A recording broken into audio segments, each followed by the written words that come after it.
అందరికీ నమస్కారం అండి. ఈ వీడియోలో బెండకాయ పులుసు ఎలా చేయాలో చూద్దాం.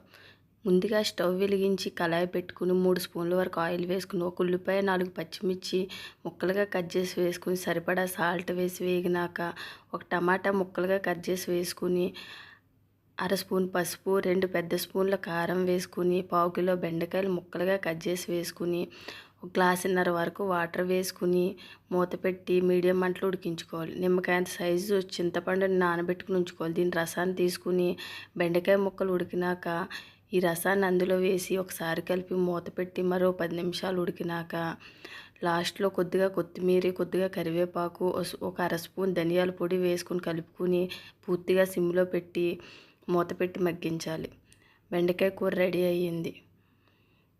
అంతేనండి. ఈ వీడియో మీకు నచ్చినట్లయితే లైక్, షేర్, సబ్స్క్రైబ్ చేసుకోండి. Thank you for watching.